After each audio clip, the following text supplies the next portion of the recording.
All right. Did you guys watch this documentary on Hulu called The Nightmare Upstairs? I don't know what the hell I just watched, but I don't understand. It's, I'm sorry. There's something off with the boy, with the kid. I don't know. I don't know. And the mom. The kid, the boy and the mom, I think are off. And the poor daughter is like dragged into this, having to play along. There's something wrong with the story. I don't believe it blanket the way they're showing it. So siblings locked themselves in a bedroom for a 54 days documentary on documenting it live on TikTok. What kind of freaking parent allows their kids to lock themselves in? I mean, I'm gonna bang the door down and that's that on that. And you're not TikToking live your personal family situation. The mom joined in and opened up her own TikTok, and it was so weird showing what she was making there for breakfast and squishing it down under the bed. There's something off. I want to know the truth. Now I really want to investigate beyond this stupid documentary. It was a bitter custody battle that went on viral TikTok. Now it's all coming to surface in ABC News Studio's latest documentary, The Nightmare Upstairs, What Happened to Ty and Bryn. The two-part series documents a case of two siblings, Ty and Bryn Larson, who barricaded themselves in a bedroom for 54 days to escape the reunification process with their biological father. On the red carpet, spoke with co-editor and executive producer Caitlin Keating about the series. Keating describes the barricade, which was live streamed on TikTok day and night. They had to cook together, they had to break a wall down to get to the bathroom because they said they were so scared to walk outside their bedroom to go into the bathroom, and they could be taken, during those just walking a few feet. So they tried to survive. They allowed these children to break down a wall to get to the bathroom.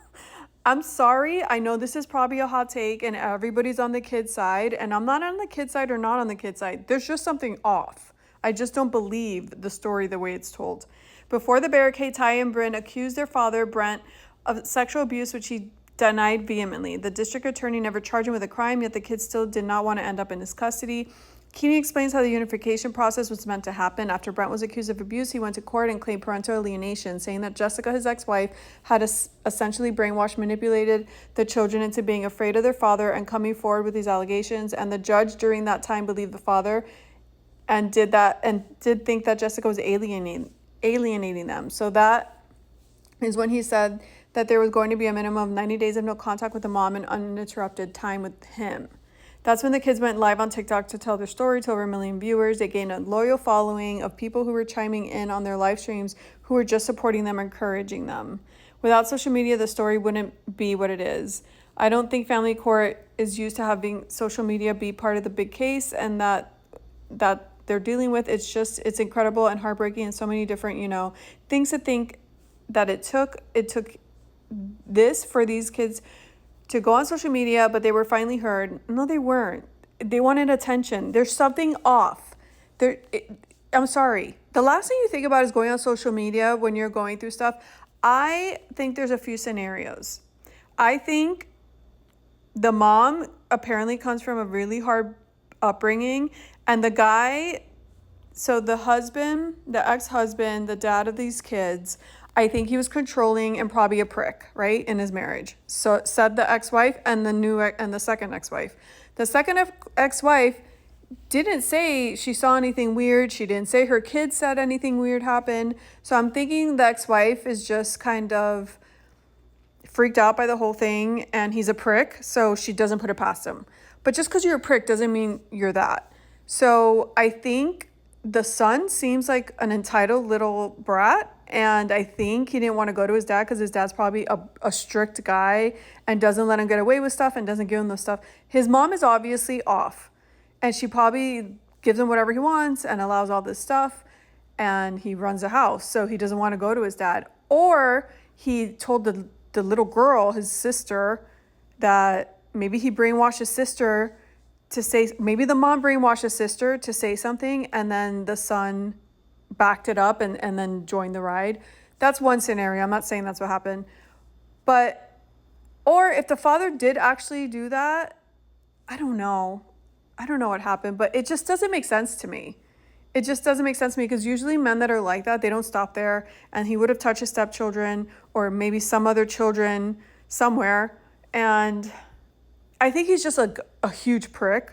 The father, obviously there's a lot of witnesses saying he's a huge prick.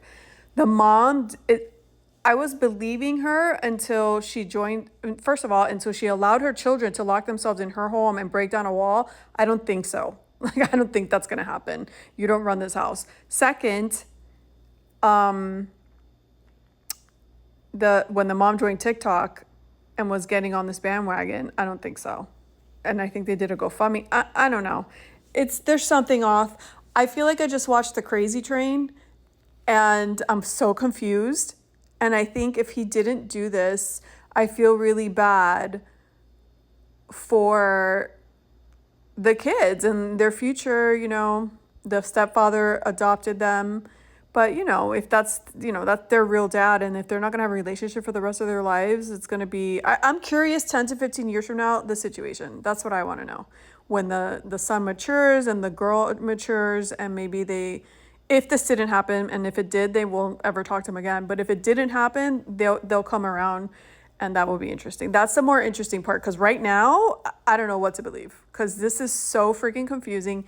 Yes, you believe anybody that says something happened, but once you investigate and things seem weird, you get to the bottom of it.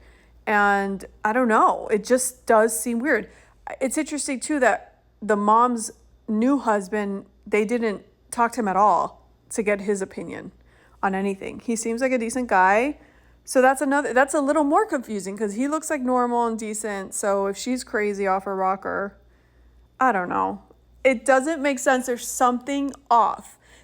Who would let their kids do that?